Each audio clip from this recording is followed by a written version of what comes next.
Good morning, Culers. It is time to wake up and Barca, everybody's favorite morning news show, right here live on the Undefeated channel. In today's episode, we're going to talk about Barcelona's big 3 points away from home against Dynamo. We are back into second spot in the Champions League. It is within our control whether or not we move on. We just got to beat Benfica, and we're through. Very exciting stuff. We'll talk about update for Aguero. How long is he going to be out?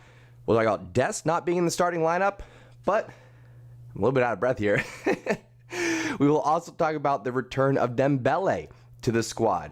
He didn't start, but he did get some time on the pitch. Looked very eager out there. So we're going to talk about the match results. We'll talk about the players. We'll talk about the upcoming match against Celta Vigo this weekend. All coming up on today's episode of Wake Up in Barca. If this is your first time finding us, welcome, my friend.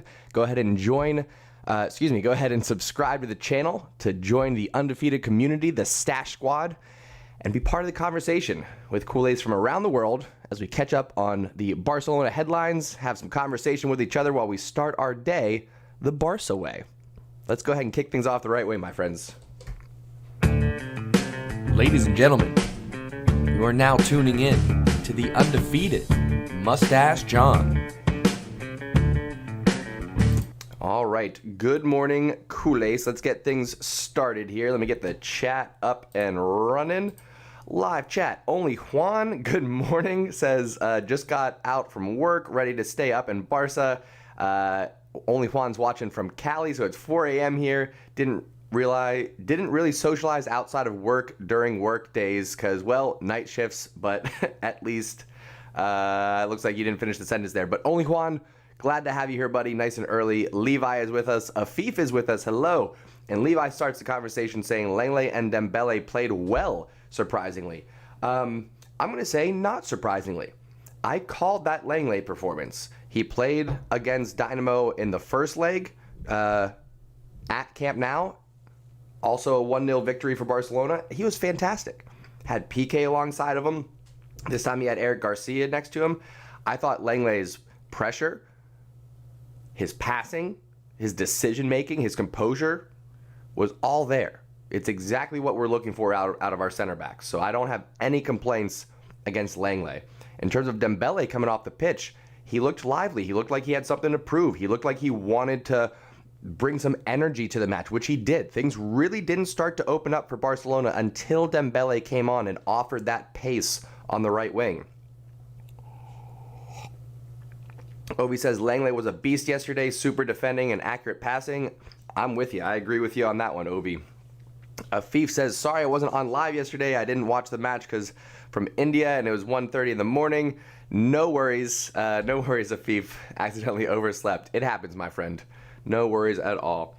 Levi says Fati did not have a good first half. We did not have any creativity first half. I was kind of nervous going into halftime.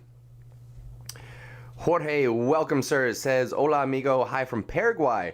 Jorge, you might be our first one from Paraguay. I got to get a map. I got to get a map here so we can start marking where the Stash Squad is around the world. But hello, Jorge. Welcome to the community, my friend. Glad you found us. Afif says, Dembele changed the match. I would agree with you on that one. It brought a new life. It brought some optimism to the team. And I wasn't able to find... Did anyone get any news on Serginho Dest and why he was left out of the lineup? I did a quick search this morning for a Serginho Dest injury and didn't get anything whatsoever. So I'm wondering, maybe if we jump over to Barcelona.com, if we get a recap of anything here. Let's go first team latest. Job done. 1-0 away from home. Very good stuff. Ansu Fati's goal seals 3 golden points, and Barca can now secure qualification with a victory against Benfica. November 23rd. That is going to be such a huge day. My goodness. Dembele back in action. I'm waiting to see. We might read this here. But see what I'm... Nothing from Serginho Dest. This will be the match review that we can take a look at. See what else we got going on. Levi says Dembele was good defensively too. Love to see the appreciation for Dembele on this channel. Levi says Ter Stegen was a beast. Busquets was really good. Busquets was really good, and Ter Stegen came up huge a couple of times trying to make it happen.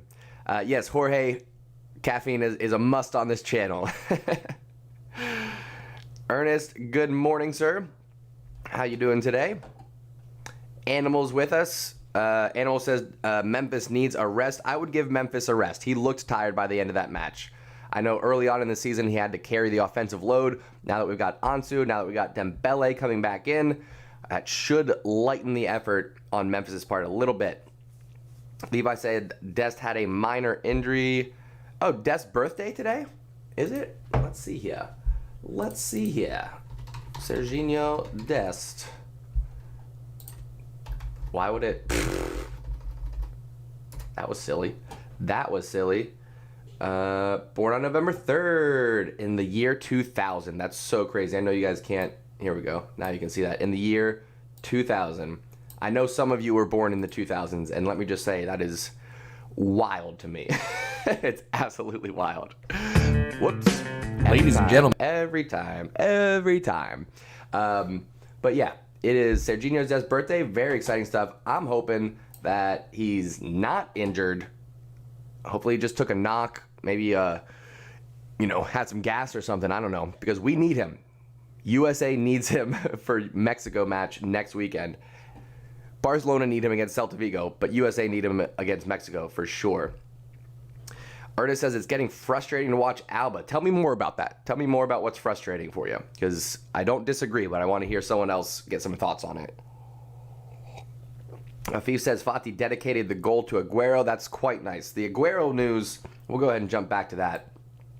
Aguero news is upsetting, you guys. He's going to be out for up to 3 months at least. Go right here. We'll go first team latest. Back to that Aguero story. See if they'll actually give us an update on this. Because, like I said, the reports for Aguero are saying that it's going to be 3 months. So Aguero undergoes diagnostic and therapeutic process. Unavailable for selection. Was taken to the hospital for cardiological evaluation on Saturday following the Barca v Alaves game, in which the Barca striker felt unwell in the first half and was replaced before halftime by Philippe Coutinho. So that's all you get from Barcelona's website. Whenever they give you injury updates, they give you as little information as possible. So we'll jump over to Aguero news. Here we go. ESPN has an article for us. Barcelona's Sergio Aguero ruled out for 3 months after heart exam. Yikes. Club said following the cardiac exam, Barca striker Aguero has undergone a diagnostic and therapeutic procedure with Dr. Josep Brugada today. Over the next 3 months, the effectiveness of the treatment will be evaluated to determine when he can come back. So, folks, it is not even a done deal guaranteed that he'll be back in 3 months. It's 3 months of treatment that we're going to wait and see how it goes.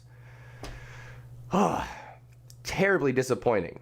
Terribly disappointing. Listen, as a person, I wish him all the best. I want him to recover. I want him to be healthy, live a long life. As a Barcelona fan, I gotta say, I feel like I saw this coming. Not a heart condition, but Aguero being unavailable for most of the year, kind of saw that coming. Not in this way, but Aguero being out injured for most of the year is not going to be a surprise to me. All the other injuries are a surprise. Pedri, De Jong, well, not Dembele. Pedri, De Jong, Araujo, all these guys that have been coming down injured, those are the ones that have been surprising to me. Let me catch up on the chat here.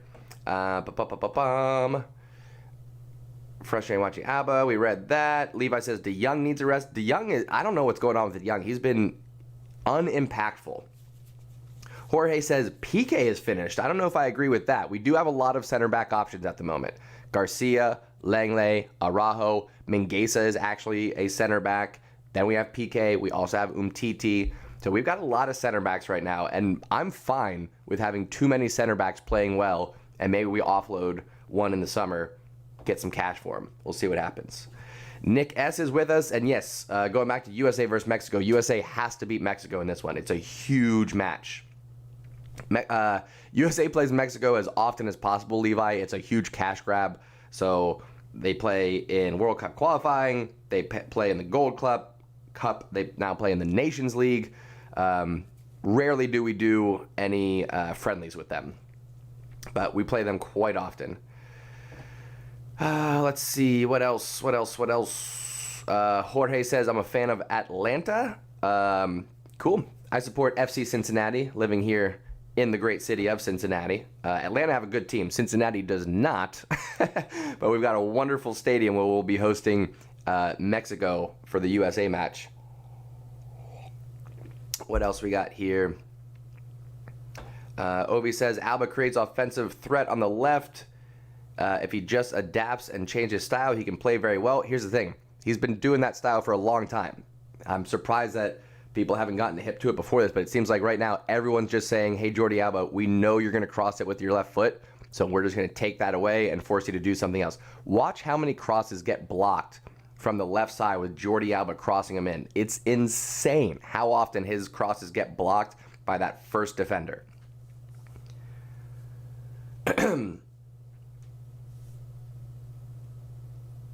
Let's see here. Talking about USA and Mexico there. Obi says, De Jong is not sad about Koeman leaving. He has been performing poor from the start of the season. I'd have to agree with Ovi on that one. I don't think it's a Koeman situation. I really do think there's something going on with De Jong where he's not having fun out there. I don't know if it's the role he's being asked to play. I don't know if it's the players around him. I don't know if it is the coaching staff. I don't know. But there's something going on with De Jong. Levi, I agree with you. Alba is a key player, but he's got to figure out an alternative. Similarly to Coutinho, right? Coutinho, when he gets the ball on the left side of the box, everyone in the stadium knows he wants to take it on his right boot. He wants to do a little dip of the left shoulder, push it out to the right, and then far post curler. Everybody knows that's option one. He's got to come up with an alternative to keep people on their toes. Jordi Alba's in the same boat. That's what you got to do. Animal says, I'm wondering what Xavi will get out of Balde. I think offensively he has more potential than Alba. We'll see.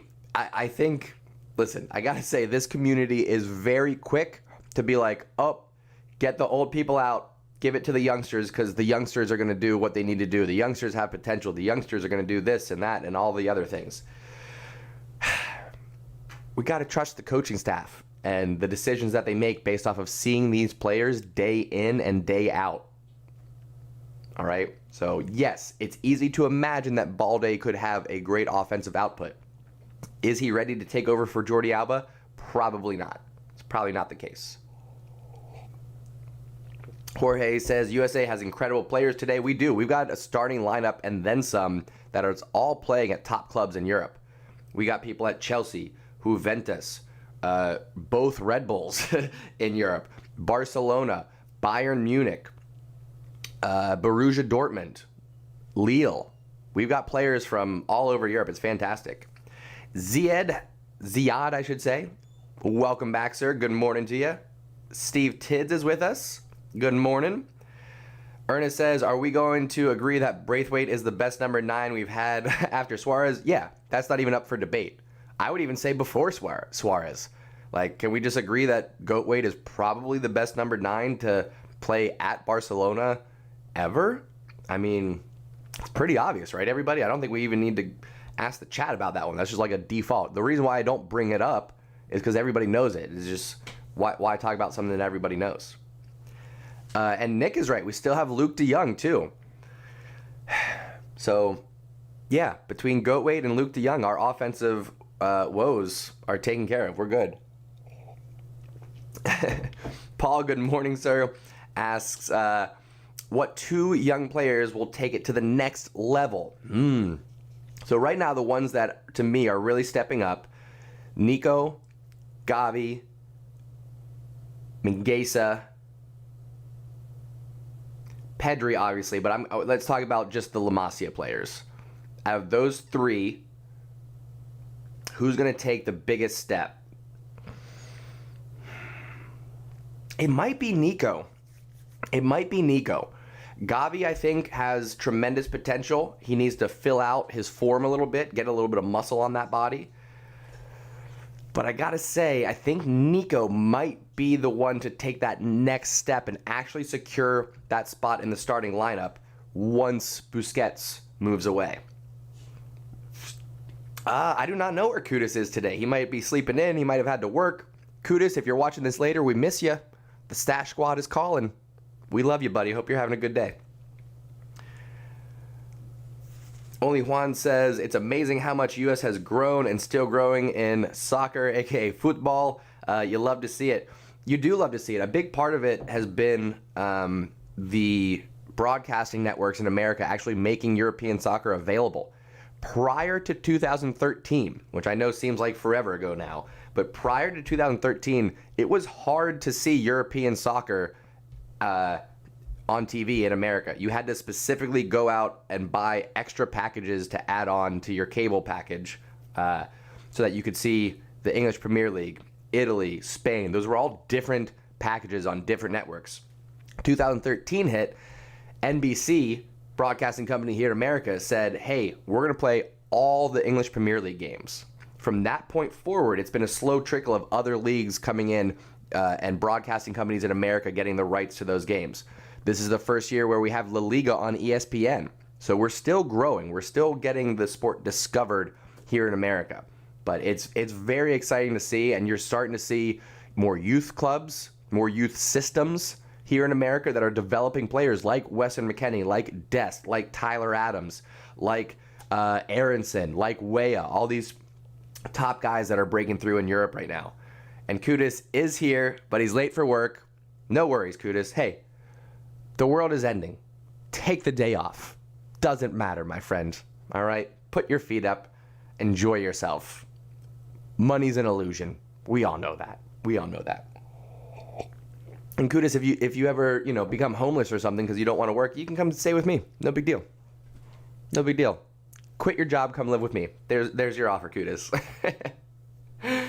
Ernest says Menguesa defends terribly at right back. I'll say he's out of position and there's some holes in his game at right back, but I wouldn't say terribly. Only Juan says the MLS is really good too. We're still a step below La Liga MX. In the CONCACAF Champions League, USA, I'm pretty sure there's not been an MLS team to win it. I think Mexico wins that every year. Afif says in India we can watch EPL and Bundesliga and obviously UCL, UEL, Eurocopa, and World Cup all on TV. Very cool.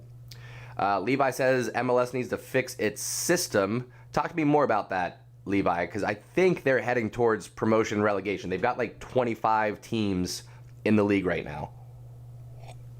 It's a little bit ridiculous. Kyle Cash is here with us. Good sir. Kyle, I don't know if you were catching any of the live stream yesterday, but Kudus was in here talking all kinds of smack about you being a United fan, dude.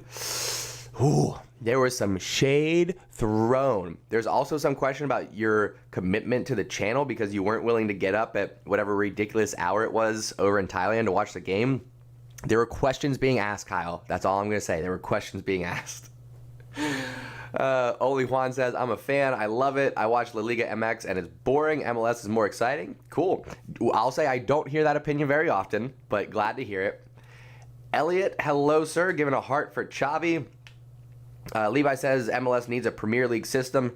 I agree with you. A promotion and relegation would be very important. The problem is getting the owners on board with that because promotion and relegation is not really something that's part of American culture. So you got to kind of factor that in and get people on board. But I'm definitely with you. I'm definitely with you on that. It would make things a little bit more exciting. Curioso, hello. How we doing? Barcelona needs 1 billion illusions. Not sure what you mean by that if you want to explain that a little bit. Levi says there used to be a Chivas team in America. Yes, it was. Where did they play out of? Were they just called Chivas USA?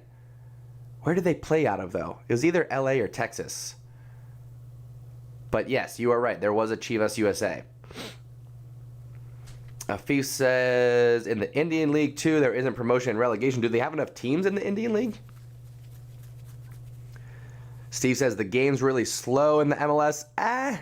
It depends on the team. I will say it depends on the team. There are some There are some clubs in MLS that have some pretty exciting attacks. I can say that. What have we not talked about yet? We talked about Aguero being out for 3 months. We talked about Dembele coming back. We talked about some of the takeaways from the match yesterday. Should we just see if there's anything else going on Barcelona-wise? Barcelona news. Oh, that's what we have to talk about. Folks, headlines from Forbes. Lionel Messi knows which former FC Barcelona teammate betrayed him before his move to PSG. Well, I don't like to get into the gossip, but we'll talk about this a little bit. Oh, go away. All right. Yeah. I'll disable the ad blocker. Relax. We'll pause. Pause on this side. I disabled. Okay. All right. So the headline reads, after I get rid of these ads, go away. Why is this still here? No. Go away, Forbes. What is happening? I don't understand. I'm not going to read your article now. You know, other people wrote articles about this. Messi Pique news. How about that? Here, we'll go to Sport Bible. Maybe they won't make me look at all these ads. Get some quotes here. Okay, all right, let's see. Can we get some good quotes down here? All right. Messi recently spoke to Sport and touched on a number of different topics, including Laporta's claim that he had hoped the 34-year-old would have played for Barca for free. Apparently, that was never the case. Messi says, I was never asked to play for free. I was asked to pay my salary with 50%. I did that without any problem. That's how I wanted to help Barcelona. It was my and my family's desire to stay in Barcelona. The president's words were really not okay. They hurt me. He continued on to say, I felt like Laporta took the ball from me and then didn't know what to do with it. He just didn't have to say those things.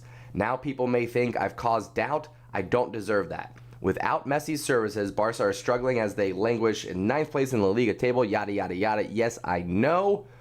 He also went on to say that he knows that somebody at the club told Joan Laporta prior to Messi leaving that all would be okay. The reports are saying that that person was Gerard Pique. So did that conversation happen? Did Laporta and Pique have a conversation before Lionel Messi left where Pique indicated that, hey, the club will be okay. We can let him go. We'll be able to move on.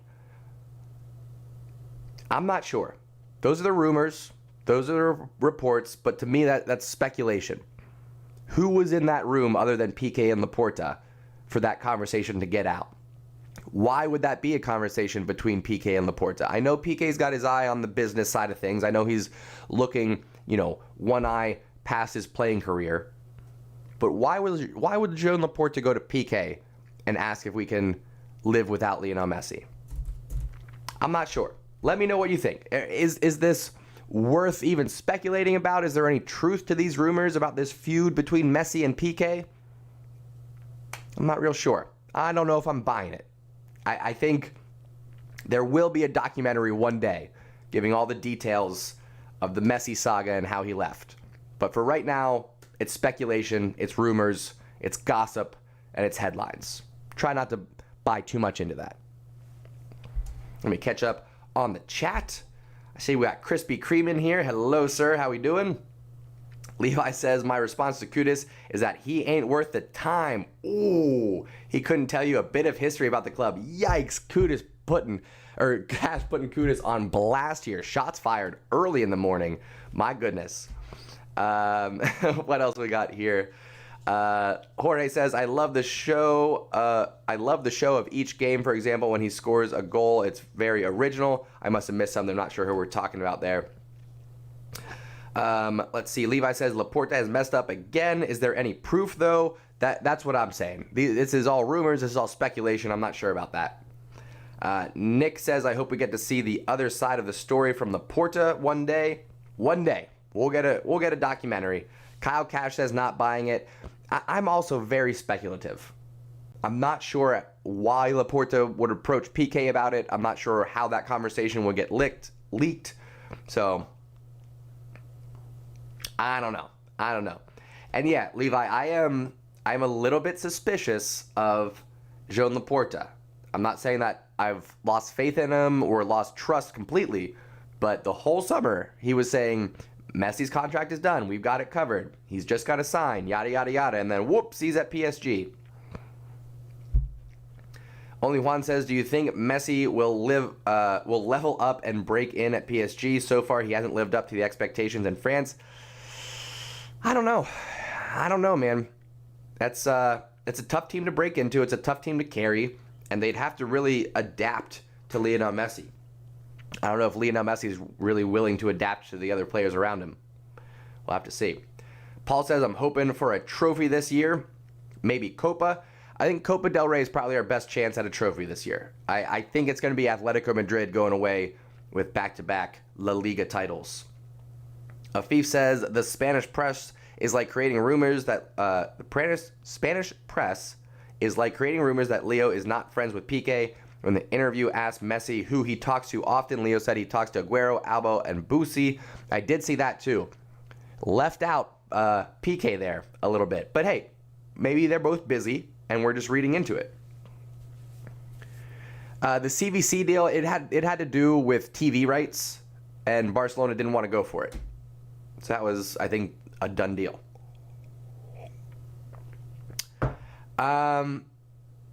Maybe Laporta was counting on that, but Laporta and Fiorentina are the two that are really the ones that backed out of that deal.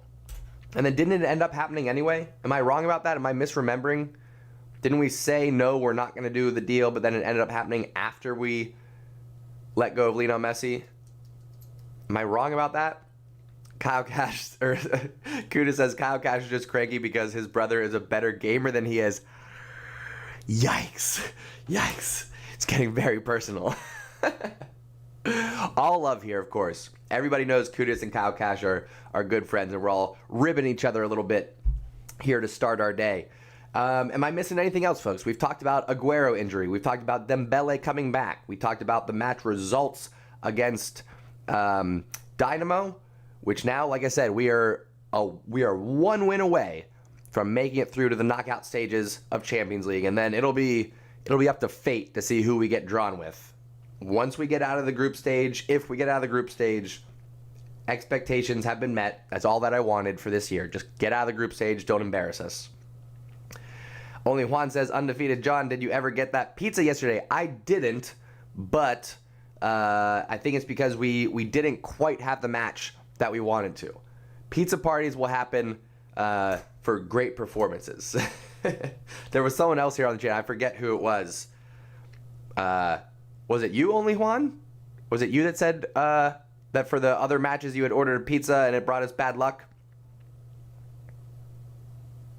I think I'm right in remembering that. I could be wrong. We'll see here. Kyle Cash firing back says, well, Kudus is the worst out of the group, so that's fine. I love you guys. I love you guys. I appreciate the laughs. It was Ovi. Okay. Ovi and Only Juan. You can see how I could misremember that. I appreciate you guys. So no, I didn't get a pizza. What about you, Ovi? Did you end up ordering pizza? We got to know for jinx purposes. We got to know. Because listen, it wasn't exactly the results that we were looking for, but it's the results that we needed. We got the win. Benfica lost. We are now above them on points, even on goal differential. So it's all good news coming out of that match. Yeah, Jorge, you are correct about that one.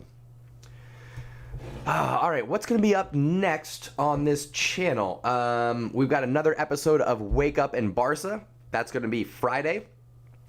Kyle Cash says, I'm about to go get pizza now. I'm jealous. I would love to just eat a large pizza and go back to bed. That sounds amazing right now. Yes, Levi, we do have a... Do we have a -4 right now? I guess we do have a -4. Yes, we have a -4, but so does Benfica. And we've got 6 points to their 4. So, good stuff. So, we've got Wake Up in Barca on Friday. We'll do a full match preview for Celta Vigo. And then that Celta Vigo match is going to be Saturday, 11:15 a.m. Eastern Daylight Time, right here on the Undefeated channel. We'll be live for that one. But like I said, before that, we've got Wake Up in Barca. If this is your first time finding us, go ahead and subscribe to the channel so you can be a part of the Undefeated community. Join in on the conversation with the Stash Squad, which is Culers from around the world, all coming together to catch up on the Barcelona news and with each other while we start our day with a little caffeine, waking up in Barca. Good stuff here, folks. So that's going to be it for today. I hope you enjoyed yourselves. I hope this was a positive start to your day. I hope you get to go out there and do great things. I love you all very much, and I will see you Friday for Wake Up in Barca. Thanks for tuning in and taking a ride, my friends. I'll see y'all next time. Mwah.